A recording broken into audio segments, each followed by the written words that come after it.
Père, que cette parole-là ne passe pas dans des cœurs durs, mais que ça tombe dans des cœurs fertiles. Fertilise les cœurs au travers de ta parole. Seigneur, que personne ne rentre chez lui comme il est venu. Qu'il y ait une différence entre ceux qui sont à la maison et ceux qui sont ici. Qu'il y ait un arbre de bénédiction qui pousse dans notre famille. Qu'au travers de ta vie, plusieurs membres de ta famille se convertissent. Que le Seigneur t'ajoute, te multiplie et te comble. Que le Seigneur t'étire encore à un autre niveau. Alléluia. Alors j'ai tellement de choses à dire que je vais utiliser ces 3 jours-là pour travailler fortement sur ce que je n'ai pas dit concernant ce sujet. Ce message est la suite de ce que j'ai commencé à prêcher sur les portes, ouvrir les portes d'un mariage durable, d'un mariage heureux et durable. Et aujourd'hui, je vais simplement te donner une clé fondamentale qui, elle, a la capacité de te donner un mariage heureux, mais elle a aussi la capacité de te donner un mariage, de te faire entrer aussi dans le mariage, et elle a la capacité de te donner la grâce de l'enfantement, et elle a la capacité de te donner un foyer où les enfants sont intelligents et épanouis. Alléluia. Et je crois que en prêchant ce message, Dieu va visiter certaines personnes va les visiter financièrement aussi. Je ne parlerai pas d'argent, mais comme l'argent est une épice de l'amour, l'argent épice l'amour, l'argent assaisonne l'amour. Sans même que je dise argent, Dieu même va créer l'argent pour toi. L'argent n'est pas la source du mariage, mais l'argent donne de la saveur au mariage. Alléluia. Donc il y a 3 grâces qui vont venir. La grâce du mariage, la grâce de l'enfantement et les visitations financières. Est-ce que tu es là?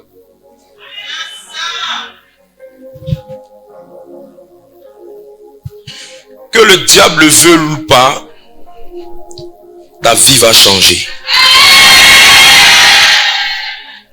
Le Dieu que je sais n'est pas un petit homme. Le Dieu que je sais n'est pas un Dieu petit.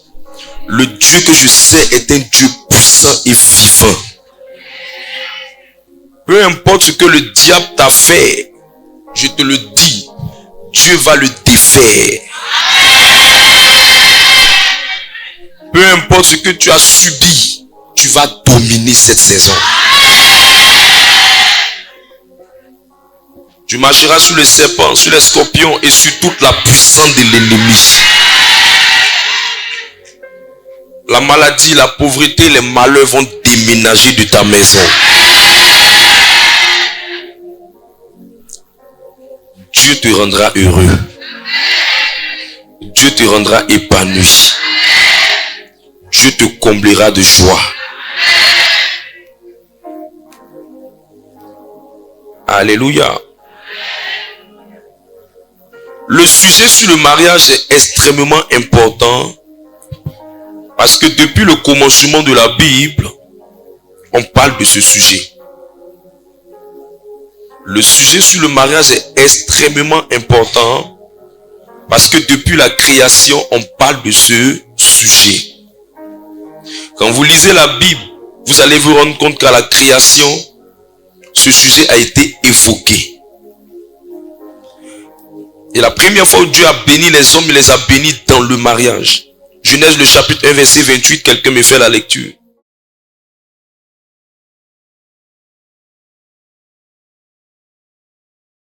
Donc depuis un moment que la création a commencé, Dieu a béni 2 personnes. Et ces 2 personnes étaient brillamment mariées. Ils étaient merveilleusement mariés. Donc le mariage a commencé depuis l'Ancien Testament. Ce n'est pas une histoire de maintenant. Mariage, c'est affaire de Dieu depuis longtemps. Dis voisin, mariage, c'est affaire de Dieu depuis longtemps. Éphésiens le chapitre 5, verset 23 à 25. Dieu a défini sa relation entre Christ et l'Église, entre Christ et les chrétiens. Il a comparé ça au mariage. Éphésiens le chapitre 5, verset 23 à 25 parle de ça.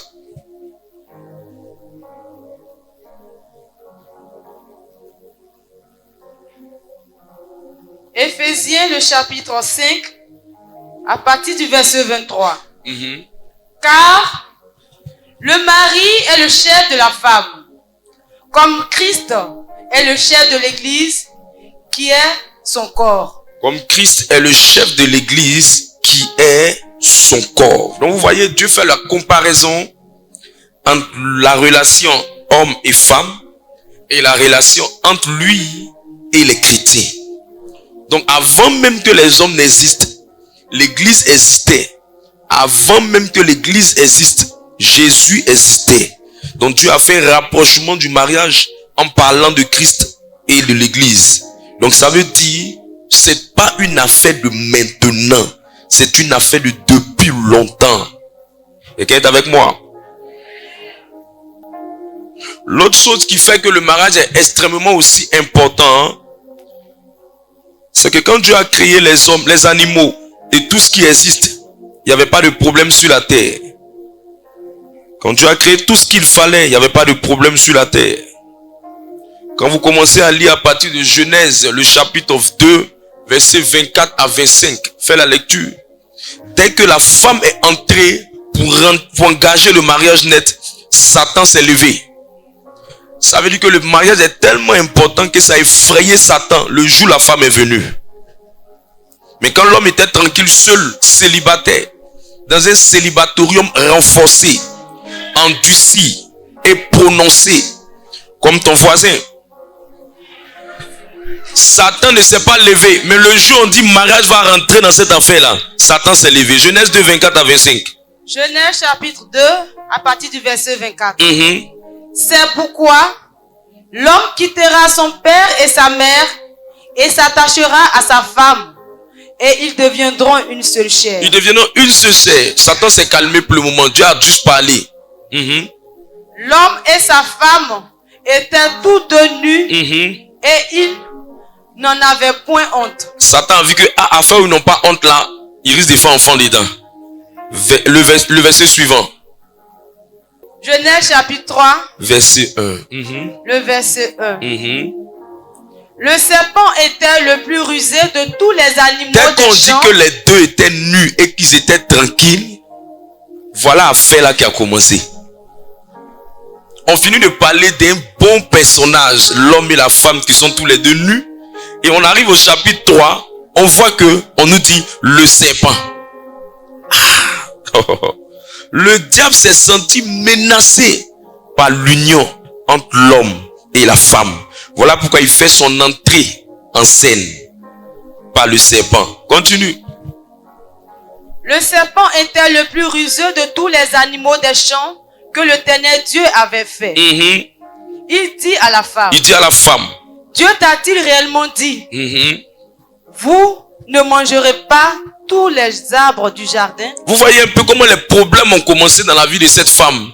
Il va commencer à questionner la femme parce qu'il sait que c'est le canal par lequel la procréation va arriver.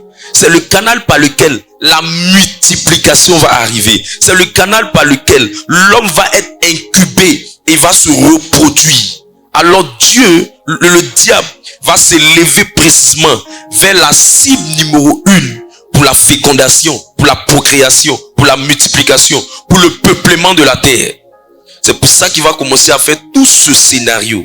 Cela révèle que le mariage est important. Dis à ton voisin, quand tu es célibataire, c'est pas une bonne chose.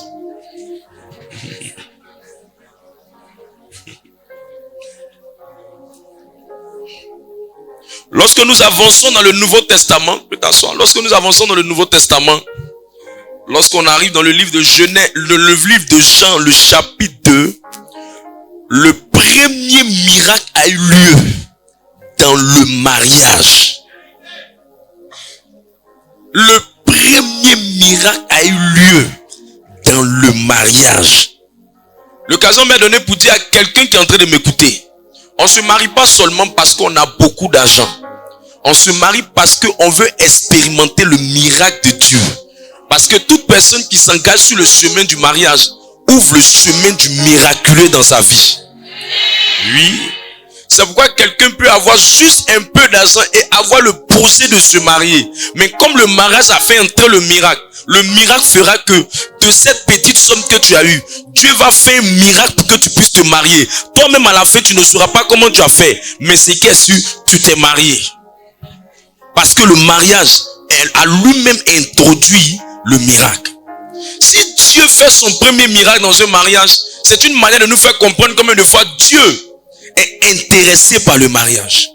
Si Dieu fait le premier miracle dans un mariage, c'est une manière de nous faire comprendre que Dieu prend plaisir à voir l'union entre l'homme et la femme. L'occasion m'est donnée pour vous donner une deuxième information importante. Le mariage, ce n'est pas l'homme et l'homme, ni la femme et la femme. Le mariage, c'est entre l'homme et la femme.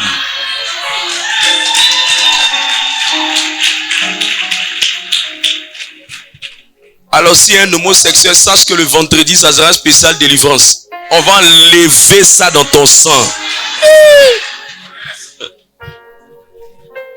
Faites venir les homosexuels. On va enlever ça dans leur sang.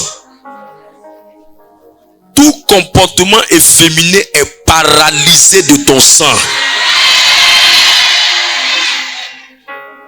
Est-ce que tu peux me donner un amen victorieux?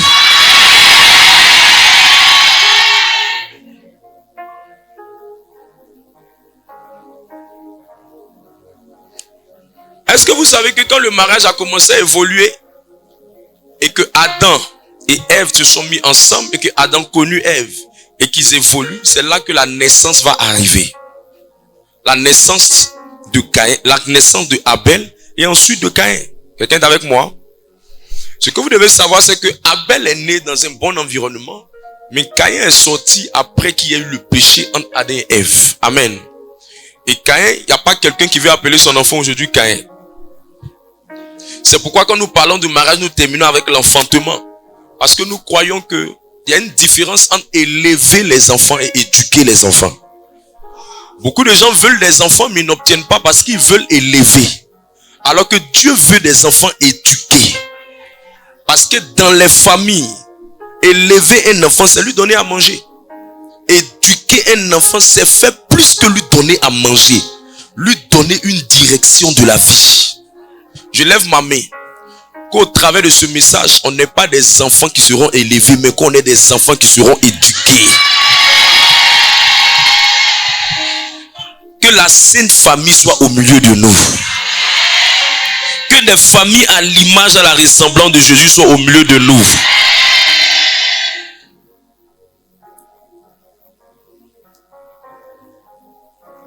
Cinq choses que le célibat engendre.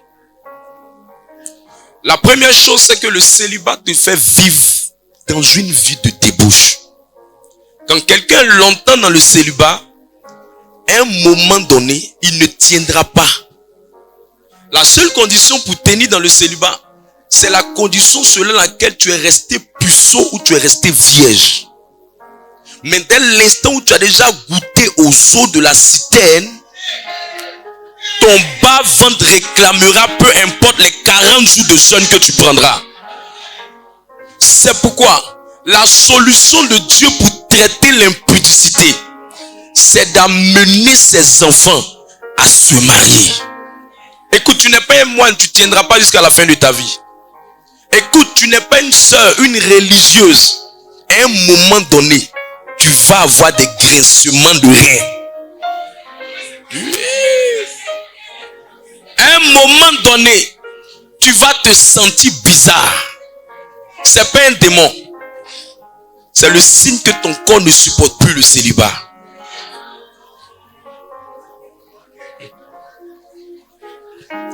L'occasion m'est donnée pour donner la définition de ce qu'on appelle être célibataire.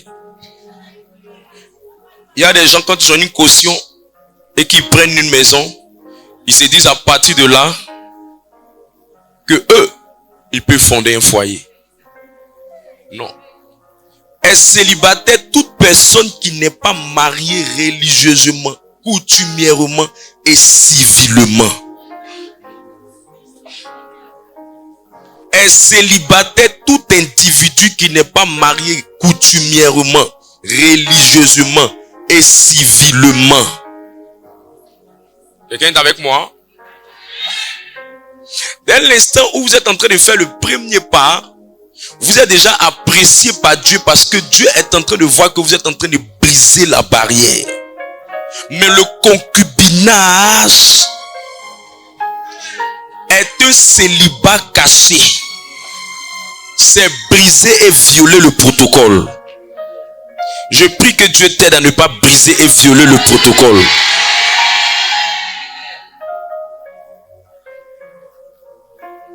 Est célibataire toute personne qui, selon le droit de son pays, est en âge de se marier, mais n'est pas encore marié. Est-ce que quelqu'un qui a bien étudié le droit peut nous aider à comprendre ce qu'on appelle être célibataire? À quel âge? En Côte d'Ivoire, on dit que quelqu'un est en âge de se marier. Selon le droit, oui, allons-y les juristes, ceux qui peuvent faire la preuve, qui peuvent montrer les preuves de leur scolarité. Donnez-lui un micro. Donnez-lui un micro. Les preuves de leur scolarité derrière. Les preuves de leur scolarité. Montre-nous que tes parents n'ont pas versé leur argent dans une école. Et que tu as étudié vraiment le droit. Il y en a d'autres qui sont allés à l'école. Bonsoir papa. Bonsoir. Normalement, la nouvelle réforme sur la loi du mariage nous disait que à partir de 18 ans, normalement, ce qui est avant, ce n'était pas le cas. Normalement, à partir de 22 ans, si c'était une femme, normalement. Okay. Mais à partir de 18 ans, maintenant, l'âge est révolu. Tout le monde peut se marier à partir de 18 ans. Tu es autorisé à te marier devant l'officier de l'état civil à 18 ans. Alléluia. On acclame le Seigneur. Alors, tous ceux qui sont dans cette salle et qui ont moins de 18 ans, vous pouvez sortir.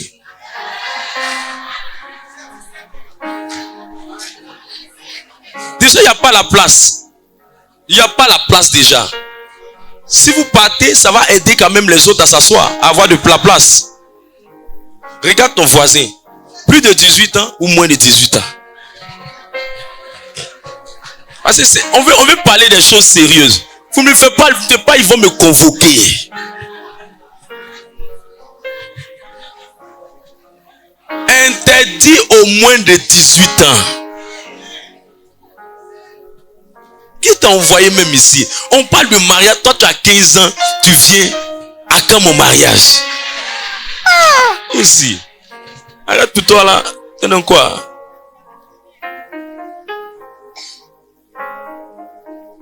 Je prie que Dieu te mette à l'abri de l'impudicité.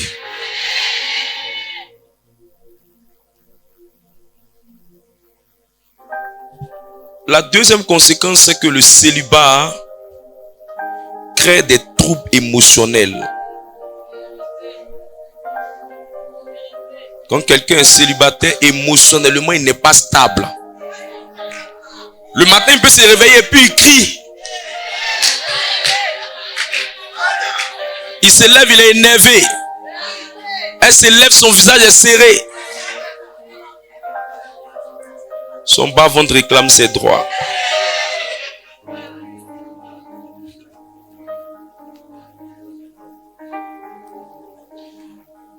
Le troisième danger du célibat, c'est que le célibat ouvre les portes aux attaques de la sirène des eaux.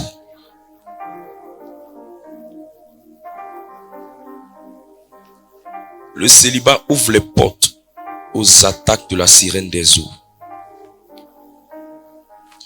Je prie que quand les attaques vont venir, que ces attaques-là rencontrent le mariage dans ta vie.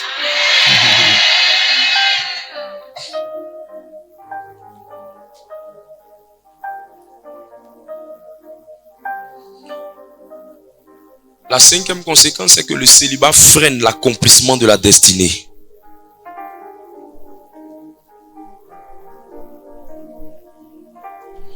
Puisqu'il est dit que le mariage apporte le bonheur. Et quelqu'un qui n'a pas le bonheur ne peut pas accélérer dans sa destinée. Proverbe 18, verset 22.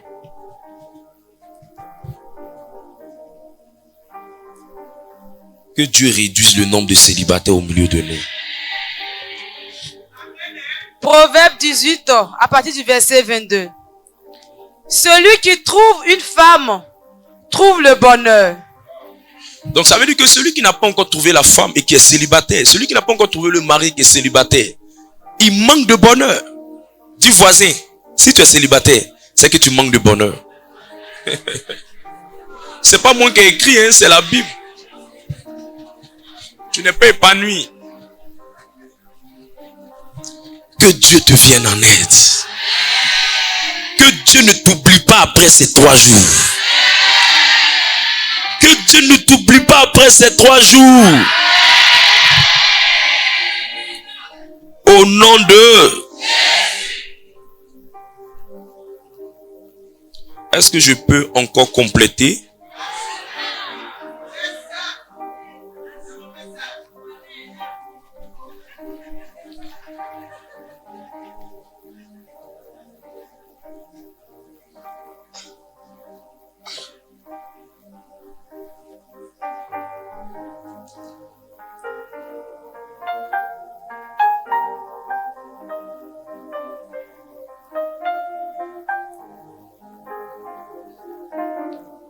Le célibat t'empêche de développer ta maturité. Vous savez, quelqu'un qui a déjà géré une femme ou qui a déjà géré un foyer, peu importe qu'il soit là à l'école, il ne soit pas à l'école, il sera un peu dans sa tête plus grand que quelqu'un qui n'a pas géré foyer. La preuve même de façon naturelle, mais une femme qui a déjà eu enfant, elle n'a pas la même manière de réagir qu'une femme qui n'a pas eu enfant. Parce que tu veuilles, que tu ne veuilles pas, ça t'impose une certaine maturité. Tu vas connaître le prix du lait, tu vas connaître le prix des cérélacs, tu vas connaître le prix des couches. Donc même si tu étais une go têtue, même si tu étais une fille impolie, même si tu étais une fille yéyé, ça va te calmer un peu. Juste quelques boîtes de lait, ça va te calmer. Juste quelques boîtes de lait. Juste quelques boîtes de lait. Juste quelques boîtes de lait. Juste quelques boîtes de lait. Quand tu allais à la formation, on te dira 5000, 4200, 4850, 3000. Et puis tu vas te rendre compte que ça finit très vite et que ton bébé boit plus qu'il n'en faut. Tu vas devenir calme. Tu vas devenir calme. Tu vas te maîtriser. Oh, oh, oh. Je dis, si Ouya t'a pas donné conseil, grossesse et enfants vont te parler un peu. Un peu. Un peu. Un peu. Oh, oh. Tu as l'heure. Oh. Et ce genre de bébés là, leur coup de poing la nuit. Je prie que Dieu t'en garde. L'une des clés fondamentales pour ouvrir la porte et pour traiter le problème du mariage et de l'enfantement. L'une des clés que le Seigneur m'a donné quand je priais, dit Seigneur, quelle est la clé fondamentale pour traiter ce problème? Il m'a dit, la question du mariage et de l'enfantement répond à la grâce. Répond à la grâce de Dieu. Répond à la grâce de Dieu. Répond à la grâce de Dieu. Cette affaire de mariage, il y a beaucoup de grâce dedans. Beaucoup de grâce. Plusieurs ont le désir de se marier. Ils veulent mais ne peuvent pas. Je connais une tante qui a eu beaucoup d'argent. Son mari est bien positionné. Bien positionné. Bien même. Ils planifient la date de leur dot. Ils font ce qu'ils doivent faire. Ça ajoute. Ils reprogramment encore. Ça tombe à l'eau. Ils reprogramment encore, ça tombe à l'eau. Ils essaient encore, ça tombe à l'eau. Finalement, quand ils vont maintenant dire même aux membres de la famille, les gens leur disent, vous, votre affaire de mariage, laissez-nous tranquilles. Ils ont ramé pendant 3 ans en train de chercher pas l'argent, à trouver juste comment s'organiser pour entrer dedans. Le monsieur achète la boisson. À un moment donné, il va boire la boisson. Il achète les choses. Il a reçu la liste. Il a reçu encore la liste. La liste, l'ancienne liste, la nouvelle liste. La liste mise à jour. La liste ajoutée. La liste réformée. La liste révolutionnée. La liste révoltée. Mais il ne peut pas. Parce que le mariage, c'est pas une histoire d'argent. C'est une histoire de grâce. Si Dieu t'a pas fait grâce, tu peux avoir l'argent, tu n'as pas te marier. Allez demander à ceux qui ont l'argent. Ils vous diront ce qu'il est en train de vous dire là. On en a vécu. Et je vais t'épargner de ça. Parce que les prétentieux ont essayé par leur propre force. J'ai vu des hommes qui ont frappé leur poitrine. Le même jour je fais ma dot, le même jour je fais la mairie, le même jour je fais l'église. Il a dit voilà un gars qui n'est pas encore marié, qui ne va pas encore se marier maintenant. La décision même de la date même de te marier coutumièrement n'est pas seulement liée à toi seul ta décision. C'est lié à la décision familiale. Donc quand quelqu'un dit j'ai fait le même jour la dot, j'ai fait le même jour civil, j'ai fait le même jour religieux, c'est un fogo qui est sur le chemin déjà. Parce que quand on fait le mariage coutumier, c'est l'engagement de la famille. Donc la date doit pas être seulement décidée par toi seul. Ou par vous deux parce que vous avez de jolis joues. Ou parce qu'elle a de beaux cheveux. Non. C'est une décision qui doit être acceptée par les oncles. Et les oncles des oncles doivent informer d'autres oncles. Et les deux familles vont s'harmoniser sur la date. Et même quand la date est choisie, il y a un dedans. S'il n'est pas là, ça peut ne pas se faire. Tu connais l'Afrique? Dis voisin, tu connais l'Afrique? On n'est pas à Washington DC.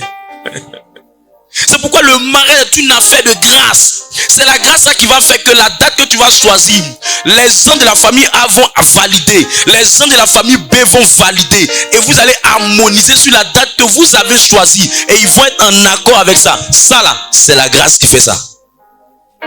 C'est la grâce qui va faire que tu auras ton argent et tu vas t'engager pour aller faire les courses. Et pendant que tu pars faire les courses, tu es soutenu par la grâce de Dieu à telle enseigne où tout ce que tu planifies, ça réussit. Sinon, si la grâce ne t'aide pas, tu peux avoir les moyens. Et chaque fois que tu veux t'engager, il y a des problèmes que tu ne maîtrises pas. La grâce. La grâce. La grâce. Proverbe 18, verset 22. Lis-moi la deuxième phrase de ce texte-là. Il faut que quelqu'un comprenne ça. Celui qui trouve une femme trouve le bonheur. C'est une grâce qu'il obtient de l'Éternel. C'est une grâce qu'il obtient de l'Éternel. Dis voisine, si Dieu t'a pas fait grâce, tu vas rester célibataire.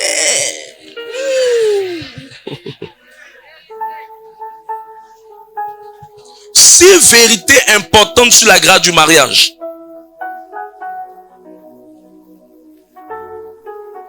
Première vérité, c'est que la grâce du mariage, elle est souveraine. Dieu accorde cette grâce-là à qui il veut, quand il veut. Est-ce que je parle à l'esprit de quelqu'un? Exode 33, verset 19. Elle est souveraine. Exode chapitre 33 à partir du verset 19. L'Éternel leur répondit: je ferai passer devant toi toute ma bonté. Alors rapidement s'il te plaît. Et je proclamerai devant toi le nom de l'Éternel.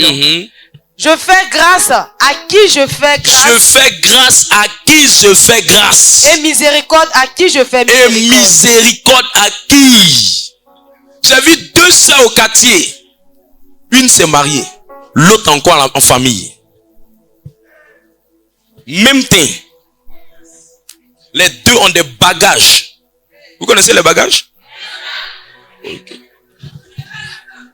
Que chacun comprenne dans son français. C'est que ce mot il prêche. Deux sœurs, même temps, même bagage, faisant les mêmes choses et mangeant dans les mêmes choses. C'était très proche. Une s'est mariée, l'autre, elle est restée au quartier en famille. Quand Dieu dit cette grâce-là, je fais grâce à qui je veux. Si tu n'as pas compris la grâce, tu peux rester célibataire. Je prie que la souveraineté de Dieu localise quelqu'un.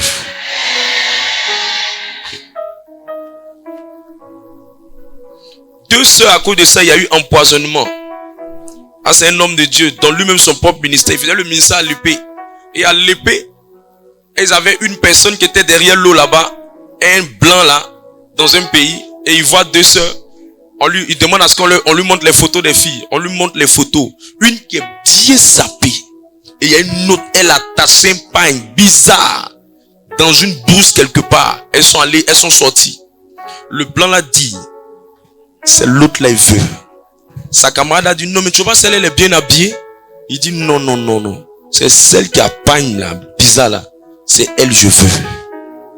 Au moment, ils vont bien voir. Celle qui a pagne là, elle a quitté à l'épée. Prenant l'aéroport Félix Houphouët-Boigny. Elle s'est retrouvée en Europe. La grâce. La grâce. La grâce. Quand tu comprends que c'est une grâce souveraine, ta manière de prier va changer. Ta manière même de la chercher va changer. Ta manière même de te connecter à elle va changer. Est-ce que je parle à quelqu'un? La deuxième vérité sur la grâce du mariage, c'est que la grâce du mariage, c'est une grâce qui influence l'atmosphère et l'environnement émotionnel de ton conjoint. C'est-à-dire, lorsque cette grâce-là arrive, tu vas te rendre compte que c'est Dieu qui met l'amour dans le cœur de quelqu'un pour toi. Il y a beaucoup de filles, même fond que toi. Il y a beaucoup de garçons, même taille que toi. Avoir quelqu'un qui t'aime profondément, c'est devenu rare. Avoir quelqu'un qui est attiré, c'est commun. Mais avoir quelqu'un qui t'aime profondément, c'est rare. Je prie que quelqu'un aime ici quelqu'un profondément. Philippiens le chapitre 2 verset 3. Quand tu as quelqu'un qui t'aime, il faut dire merci à Dieu. Toi, tu as quelqu'un qui t'aime. Oh. Avoir quelqu'un qui t'aime. Allez demander à ceux qui sont mariés. Il y a des hommes, ils veulent sortir de leur foyer parce qu'on les a pas aimés. On les a appréciés. C'est d'appréciation, ils ont fait ouïa, ouïa, ouïa, ouïa, et puis ils sont entrés dans la maison. Et ils se rendent compte que ce n'était pas profondément de l'amour. Que Dieu t'en garde. Philippiens 2, verset 3. Prends le verset 13. Car c'est Dieu qui produit en vous le vouloir et le faire. Exactement ce que je cherchais. Selon son bon plaisir. Selon son bon plaisir. Selon son bon plaisir. C'est Dieu qui crée l'environnement émotionnel. Quand Dieu dit qu'il va faire que quelqu'un est prêt pour toi, il faut rester tranquille. Je ne sais pas pourquoi les gens ne cessent pas Dieu bien. Je ne sais pas. Tout le monde va à la mairie. Mais il y en a d'autres qui vont. Et puis la personne qui les a choisis, l'amour est réciproque. Il y en a d'autres qui vont. Et puis la personne qui les a choisis par pitié. Ou les a choisis par reconnaissance. Ou les a choisis par prophétie. Écoute, avoir quelqu'un qui t'aime profondément, c'est un premier signe que tu auras un mariage heureux. Et ça là, c'est Dieu qui met ça dans le cœur. C'est Dieu qui met. J'ai vu des sœurs, elle sait pas bien faire la cuisine, mais le gars est fin. Tu connais Dieu?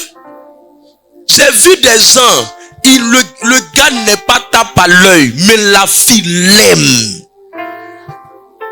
J'ai vu des gens, ils ne sont pas extra, mais Dieu a mis l'amour. C'est pourquoi en Genèse 2 verset 10 dit, je lui ferai une aide semblable. C'est Dieu qui fait. C'est Dieu qui fait. Il n'a pas dit tu feras. Il n'a pas dit tu vas bricoler. Il n'a pas dit tu vas mendier. Il dit c'est lui qui fait. C'est pourquoi la Bible dit en Philippiens 2:13 que c'est lui qui met en nous le vouloir. Le fait que quelqu'un dit qu'il te veut, c'est Dieu qui met. Tu sais, quelqu'un peut coucher avec toi sans t'aimer. Oh, vous savez, les anciennes clientes, vous savez.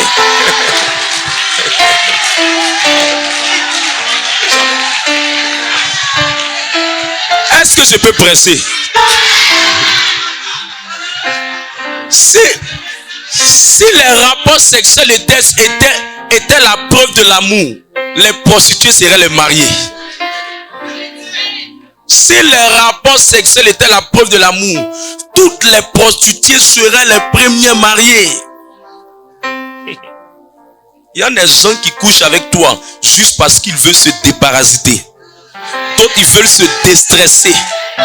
D'autres, ils veulent oublier leurs problèmes.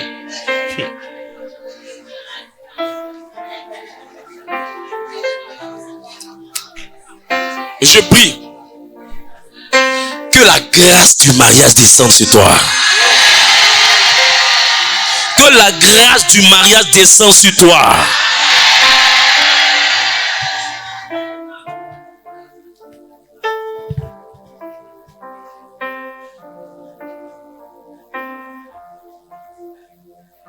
Moi, j'ai vu des gens qui ne comprennent pas, ils regardent. Hey, va à la mairie, tu vas voir. C'est pas toutes les femmes tapent à l'œil qui se marient. C'est là que tu vas comprendre ce qu'ils sont en train de dire là. Va t'asseoir. Mairie de Cocody, mairie de Koumassi, mairie d'Adjamé, mairie d'Abobo. Va t'asseoir. Et puis regarde les gens qui se marient, ceux qui entrent, ceux qui sortent. Et les gens, c'est juste le crayon qui les a aidés. Juste le crayon. Mais le gars l'aime. Tu as dit quoi? Nous qui sommes les hommes de Dieu, on ne peut que valider. On n'a pas le choix. Pas le choix.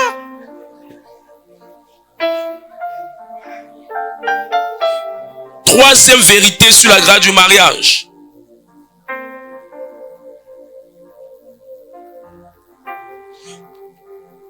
La grâce du mariage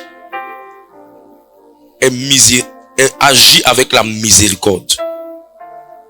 La grâce du mariage agit avec la miséricorde. La grâce du mariage agit ou opère avec la miséricorde.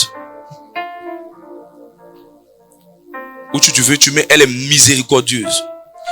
Comment tu fais pour savoir que la grâce du mariage est miséricordieuse? Parce que tu te rends compte que tu peux avoir les mêmes défauts que quelqu'un, mais la personne sera remarquable que toi. C'est Dieu qui fait qu'on remarque une fille. C'est Dieu qui fait qu'on remarque un garçon. Au fait, la grâce du mariage, elle agit avec la miséricorde parce que elle te rend visible. Et puis elle cache tes défauts.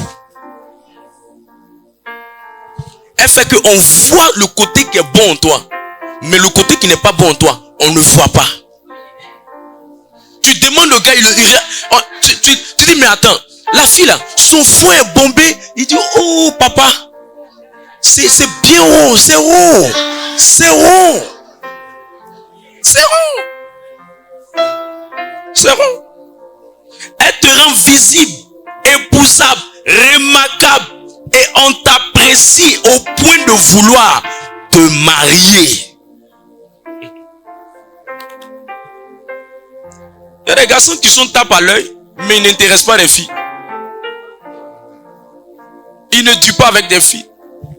Le gars, il est choco, beau gosse, bagnon, mais les filles ne restent pas avec lui. Et s'il ne fait pas attention, il va faire son malin jusqu'à la fin. C'est pour marier Kafa. Oh, je dis. Je suis en train de presser là, c'est pas maintenant. Hein. J'ai vu mariage. J'ai revu et j'ai vu. Faut m'écouter. Faut m'écouter.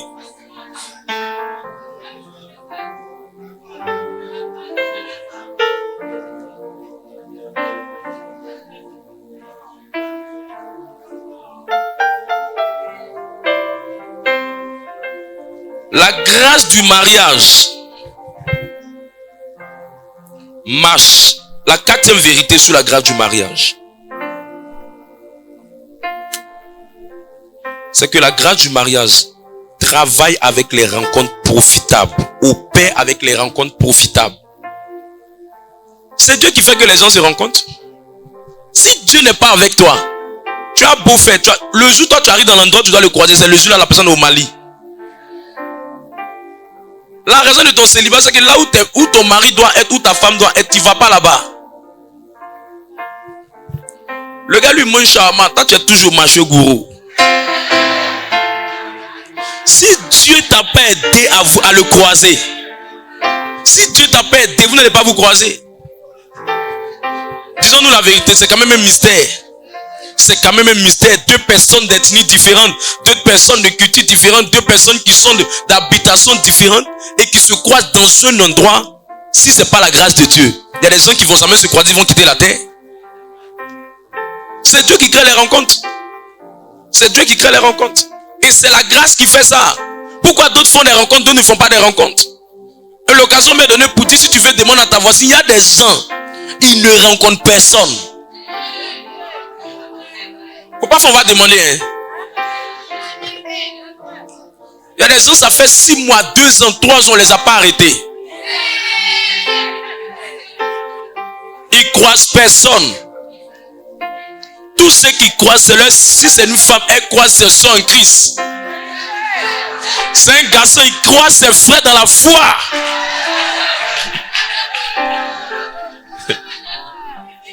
Il aimerait bien croiser des sœurs, mais il n'en trouve pas. Dieu ne lui fait pas grâce.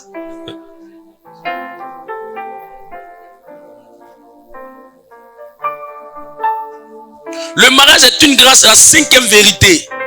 Le mariage est une grâce parce qu'elle permet d'avoir un climat de paix et de bonheur. Tout le monde est dans le foyer, mais c'est une grâce d'avoir la paix dans le foyer. Tout le monde peut être en relation, mais c'est Dieu qui fait grâce et puis tu es en paix dans ta relation. C'est pour ça que les gens, on te dit, ouh, foyer là te va bien. Mais il y a des gens qui disent, foyer là te va mal. Il y a des gens qui sont dans un foyer, mais le célibataire est plus heureux qu'eux.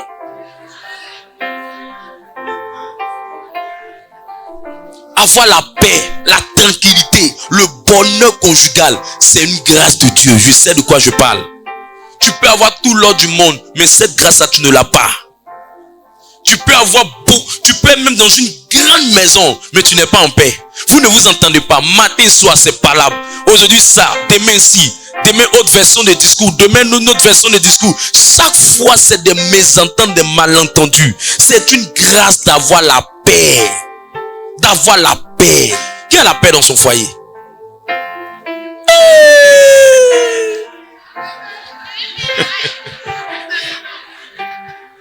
Ou bien il y a beaucoup de... il y a beaucoup de célibataires aujourd'hui. Il y a beaucoup de célibataires, je comprends.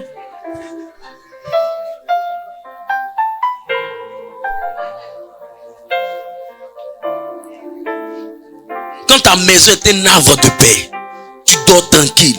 La clim te souffle tranquille. Le ventilateur te souffle tranquille. La maison est silencieuse. On n'a pas de querelles, des tempêtes. Les voisins ne vous connaissent pas comme des bagarreurs du quartier ou de la cité. Un couple paisible, tranquille. Vous donnez envie. C'est une grâce.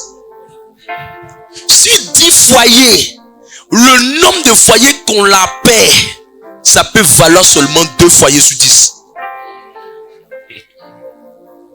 Voilà pourquoi il y a des personnes qui veulent se marier, mais ils n'ont pas eu de modèle de paix. Ils ont peur. Ils se demandent, mais si le foyer ressemble à un ring, à un camp boxing, à un campement où il y a des palabres comme ça, à un camp militaire, à une armée, mieux vaut rester célibataire. Et qu'ils ont des propositions de mariage, ils ne veulent pas. Parce qu'ils sont habitués à voir que dans leur famille ou l'environnement dans lequel ils ont grandi, il n'y avait pas de paix. Mais je prie qu'au sortir de ce séminaire, Dieu dépose la paix dans des foyers. Dieu dépose la paix dans des foyers. La 6e vérité sur le mariage, sur la grâce du mariage. C'est une grâce d'avoir une famille, des enfants intelligents et bien éduqués. C'est une grâce d'avoir une famille. Tout le monde peut avoir un foyer quand Dieu te fait grâce. Mais tout le monde ne peut pas forcément bâtir une famille. C'est beau quand les parents sont assis à table. Papa, maman, enfant, le cousin, la cousine, les enfants du monsieur et la dame. Ils sont assis à table en train de manger. Jésus aime ça. C'est doux, c'est beau. Tu les vois en train de manger avec des assiettes en or. En or. Waouh. Est-ce que je peux te dire quelque chose? Tout récemment, je venais de la retraite, je rentrais à la maison. Quand je suis arrivé chez moi, ma femme m'a fait une surprise. Je peux te dire ma surprise?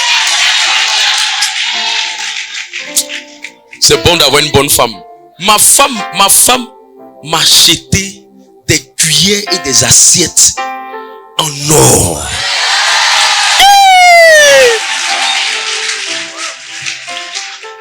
Je bois bouillon, ma cuillère en or. Bouillie de riz, ma cuillère en or. Bouillie de mille, ma cuillère en or. Ça me donne envie de manger. Je me sens dans un palais. Je me sens comme après Dieu le roi là. Je me sens dans ma maison. Je suis le roi. C'est pas roi qu'elle a là.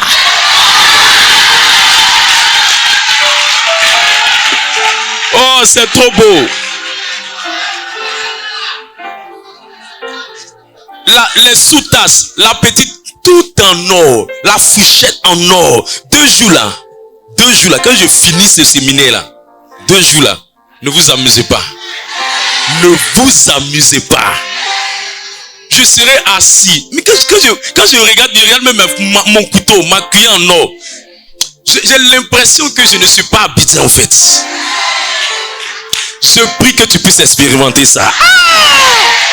C'est une grâce d'avoir une famille.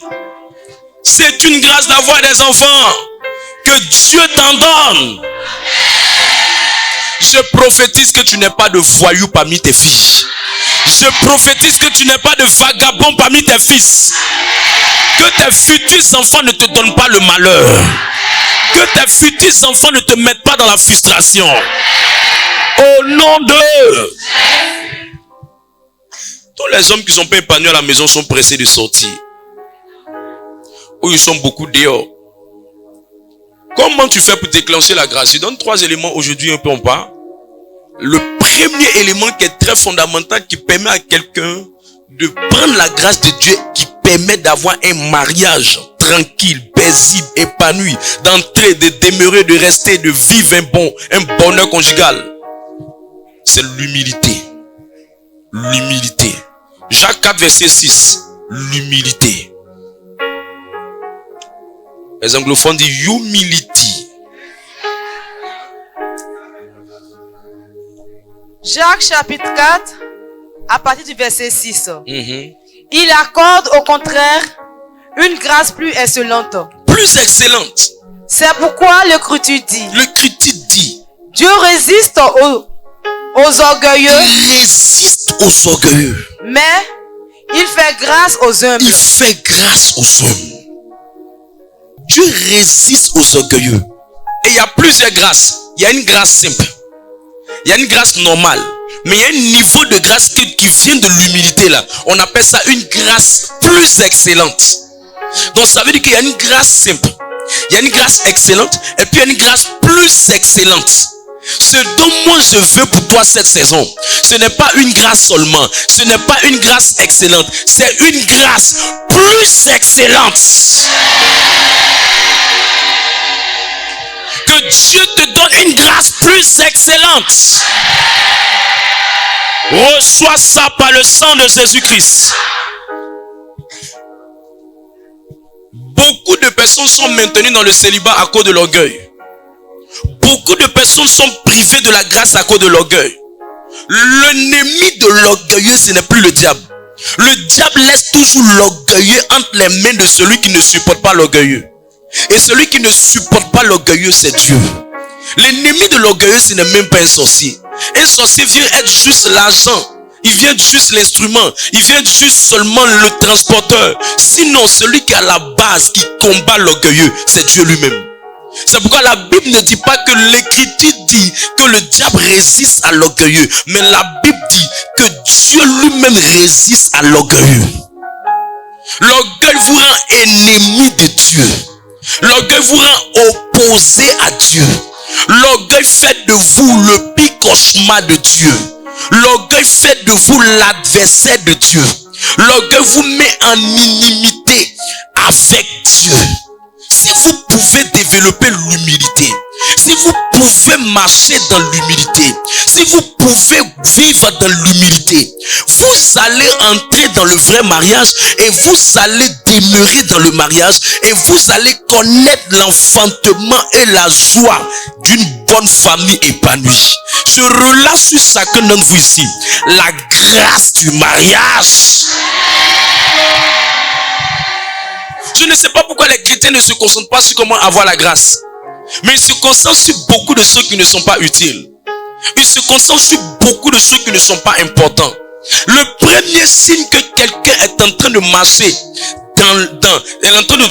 dans l'orgueil, c'est qu'il a du mal à marcher dans les voies de la parole de Dieu. Vous savez, vous ne pouvez pas dire que vous aimez un Dieu, vous ne suivez pas ses paroles. Si Dieu est seulement votre sauveur sans être votre Seigneur, c'est qu'il n'est pas encore votre Dieu.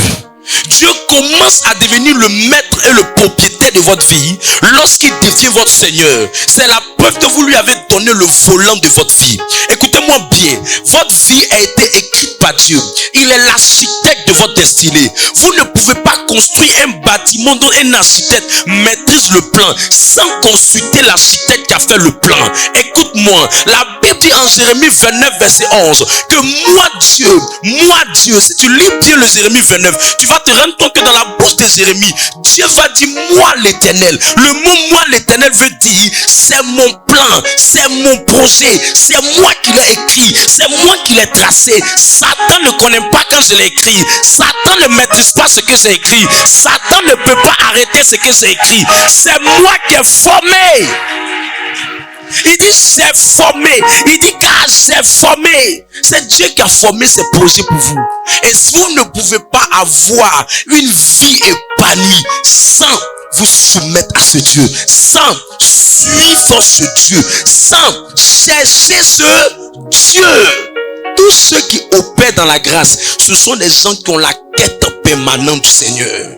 Écoute-moi, ce qui prouve que tu es en train de chercher Dieu, c'est que là où Dieu bouge, tu es. Là où Dieu va, tu vas. Là où Dieu appelle, tu vas. Là où Dieu t'interpelle, tu essaies de te redresser. Parce que tu sens que la voix de Dieu est plus importante que toutes les voix. Quand vous lisez le psaume 29, il dit la voix de l'Éternel fait enfanter la biche. Si tu connais l'enfantement de la biche, tu vas comprendre ce que Dieu est en train de dire. Parmi les animaux qui enfantent, l'un des animaux qui a le plus de problèmes pour enfanter, dont l'enfantement est très difficile, c'est l'enfantement de la biche. La biche même peut être en train d'enfanter pendant qu'elle est en train de courir. La biche peut être en train d'enfanter pendant que son petit est derrière elle. Parce que l'enfantement de la biche est terrible. L'enfantement de la biche est douloureux. Mais la Bible dit que le Dieu puissant, quand sa parole est relâchée, la biche qui avait du mal à enfanter, elle peut enfanter. Je veux dire à quelqu'un, si Dieu a parlé sur ta vie, le célibat ne peut pas te bloquer. Si Dieu a libéré sa grâce sur toi, la pauvreté ne peut pas te bloquer. Si Dieu a relâché sa grâce sur toi, tu vas changer de niveau cette saison. Si tu laisses ton amen venir vers moi, je vois la grâce de Dieu descendre sur toi.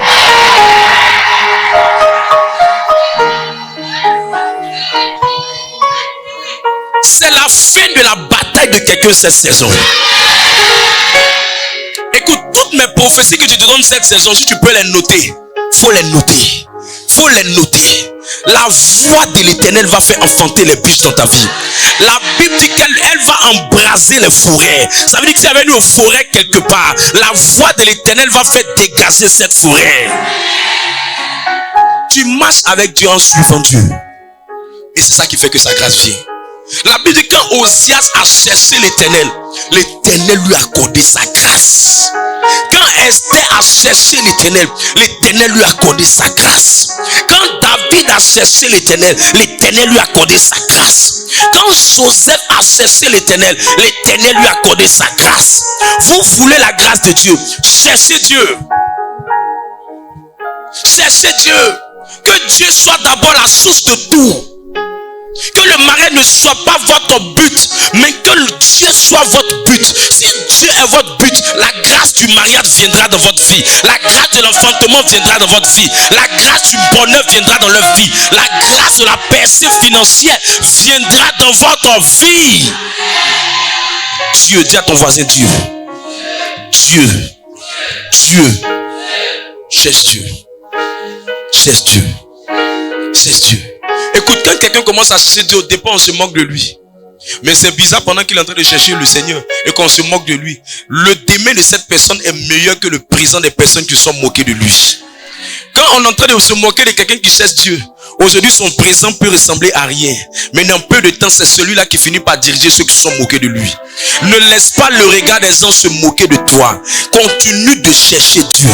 Continue de chercher Dieu. Quand on dit prier les mercredis, tu es là. Quand on dit prier les dimanches, tu es là. Quand on dit séminaire magnifique à 3 jours, tu es là. Quand on dit ces 3 jours, tu ne manques pas un jour. Tu es là le premier jour. Tu es là le deuxième jour. Tu es là le troisième jour. Quand Dieu voit que ton cœur est en train de le chercher, Dieu m'a dit une chose. Il ne met jamais la honte sur celui qui le cherche. Il ne met jamais la honte sur celui qui le cherche. Est-ce que je peux te dire quelque chose? Les miracles de tout le monde ne seront pas rapides. Il y en a d'autres, leur miracle sera automatique. Il y en a d'autres, leur miracle sera progressif. J'ai demandé à Dieu, mais quelle est la différence entre un miracle automatique et un miracle progressif? Dieu m'a dit, le miracle automatique, ça se fait maintenant. Mais le miracle progressif, c'est pour quelque chose qui va se manifester dans ta vie, mais elle va changer le courant de ta vie. Celui qui est automatique, c'est pour quelques jours. Mais pour celui qui est progressif, elle ne vient pas seulement pour qu'il reçoive aujourd'hui, mais elle vient pour tracer un chemin pour lui. Elle vient pour tracer un chemin pour ses enfants. Elle vient pour tracer un chemin pour sa famille. Elle vient pour tracer un chemin pour les personnes qui sont autour de lui. Dieu. On peut te dire autre chose, que tu perds ton temps. Mais ceux qui sont en train de te dire n'ont pas vu ce que David faisait. La Bible dit que David cherchait l'Éternel dans la brousse. Et quand il cherchait l'Éternel dans la brousse, les gens se méprisaient. Son père le méprisait. Ses frères le méprisaient. Personne ne connaît de la considération à David. Mais j'ai une bonne nouvelle. C'est qu'un jour, quand l'Éternel a vu que David le cherchait sérieusement, il a emmené un homme de Dieu à la personne de Samuel. Il dit, Samuel, va dans la maison de Jessé. Il y a quelqu'un là-bas qui va être le roi. Écoute-moi, pendant que tu es en train de le chercher, Dieu va te voir. Pendant que tu es en train de pleurer, pendant que tu es en train de te battre, je vais dire à quelqu'un, je suis le Samuel que Dieu a choisi en ce temps pour venir te dire, c'est toi que Dieu a vu, c'est toi que Dieu a vu, c'est toi que Dieu a vu. Reçois sa grâce. Shadadado Shibradiana. Assieds-toi. Dis voisin, ne manque pas le séminaire. Ne manque pas un seul jour. Ne manque pas un seul jour. Il y a trop de choses qu'on veut faire pour Dieu. Il y a trop de choses que Dieu veut faire avec toi. Il y a trop de choses que Dieu veut nous utiliser pour faire. Mais il veut juste que ta foi soit plus grande. Cherche Dieu. Cherche Dieu. Le deuxième signe. Le deuxième signe quand quelqu'un est en train de manifester l'orgueil. Le premier signe c'est qu'il se détourne des voies de l'Éternel. Le deuxième signe quand quelqu'un est en train de l'orgueil qui fait que le mariage ne vient pas dans la vie de certaines personnes, c'est l'insoumission. Dis à ton voisin l'insoumission. 1 Pierre le chapitre 3 verset 5 à 6. Allons rapidement. Shadadado shibradiamala. Rodododo shamala bradu shikabala. Ledu shibali bradisha. Eh malusha bradi kadadado shama mama mama mama mama mama. Eh. 1 Pierre chapitre 3 à partir du verset 6. Comme Sarah qui obéissait à Abraham et l'appelait son Seigneur. Reprends à partir du verset 5. Ainsi se paraît autrefois les saintes femmes qui espéraient en Dieu, soumises à leur mari. À l'exemple de qui? Verset 6. Comme Sarah qui obéissait à Abraham. Et l'appelait son Seigneur. C'est elle que vous êtes devenues les filles. Ça veut dire que nous, les filles sont les filles d'Abraham. Elles sont descendantes d'Abraham. En faisant ce qui est bien. Sans vous laisser troubler par aucune crainte. Écoute-moi bien. La beauté attire. Mais ce qui fait que tu reçois la grâce pour permettre à quelqu'un de décider de te marier, c'est ton niveau de soumission.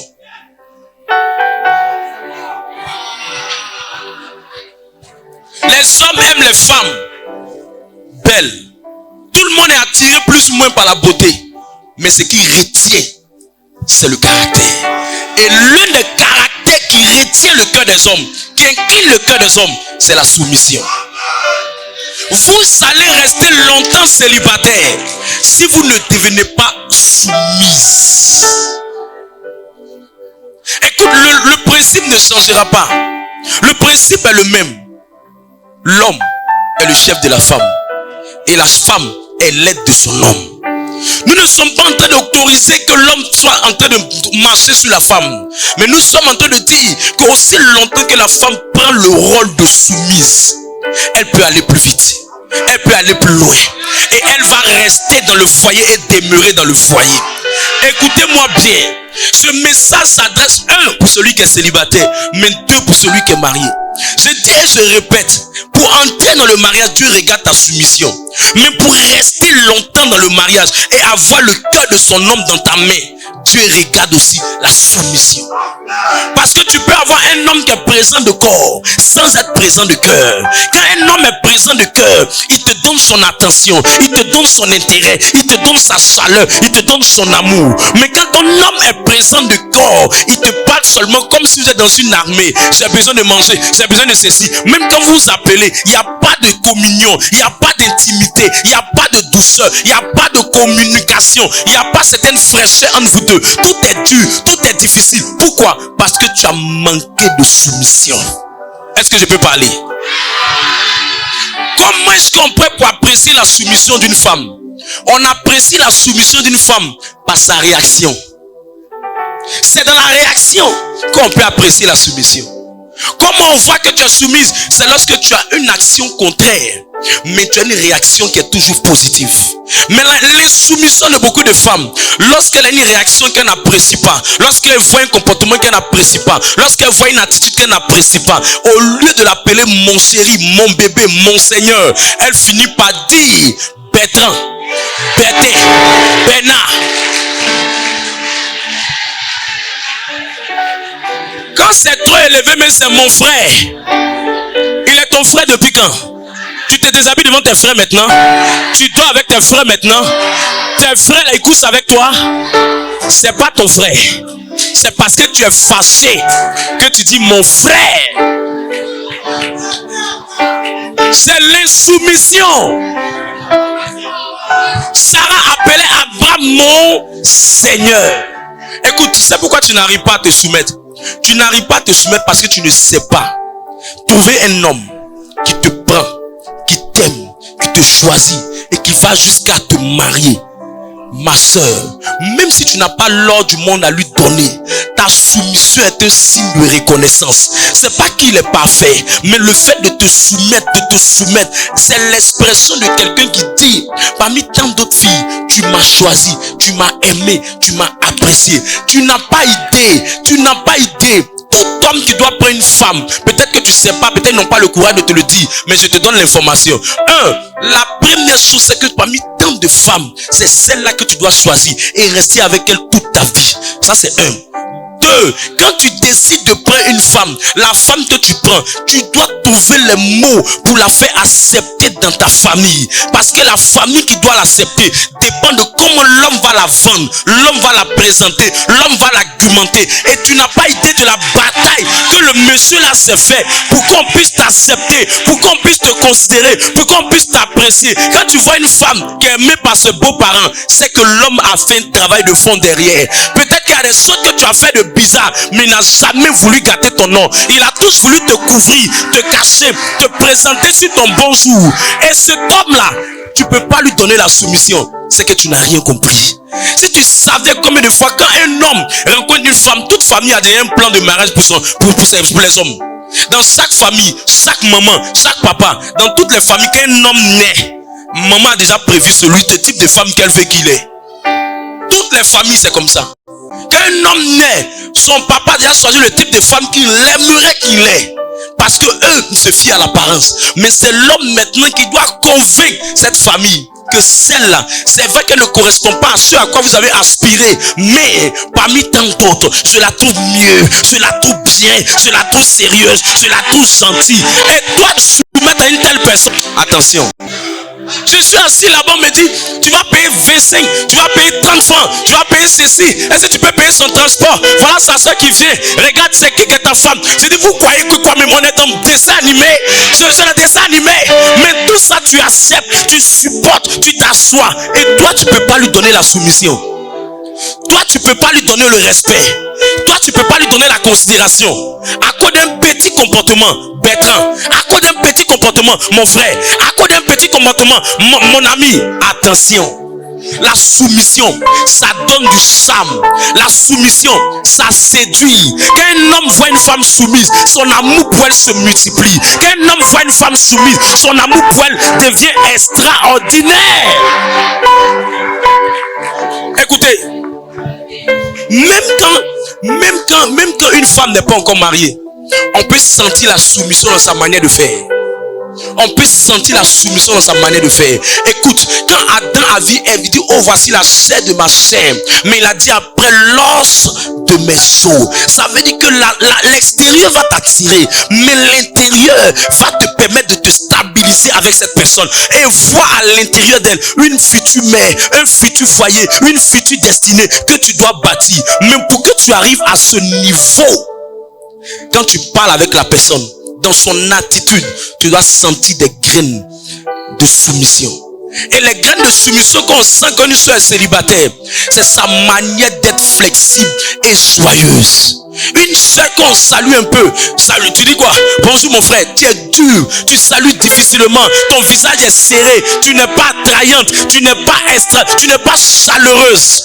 On ne peut pas coopérer avec toi, on ne peut pas échanger avec toi, tu n'es pas gai, tu ne donnes pas envie de passer le temps avec toi, tu n'as pas une atmosphère joyeuse autour de toi, tu n'es pas souriante, même quand on te salue, tu n'arrives pas à bien saluer. On sent l'arrogance dans ta manière de faire, on sent l'irrespect dans ta manière de faire. Tu peux pas dire monsieur, tu peux pas dire madame, tu salues les gens avec un visage serré, froissé, comme si tu venais de 40 jours de jeûne. C'est pas ton jeûne on va marier, c'est toi qu'on veut marier. Et tu te plains, non, je n'arrive pas à me marier, je n'arrive pas à me marier, mais tu te maries comment? Tu te maries comment? Si lui qui t'approche même, tu n'es pas capable de lui donner le sourire. On ne paye pas le sourire. Aucun signe de joie dans ton affaire. Aucun signe. On ne voit même pas de climat joyeux. On a l'impression que c'est toi qui as changé l'affaire de Dieu là. C'est quoi? Même moi-même je presse, je suis joyeux. Moi-même je jeûne, je suis joyeux. Ton visage est toujours serré. Ta mine est bizarre. Tu es désagréable. C'est l'arrogance. C'est pas la spiritualité.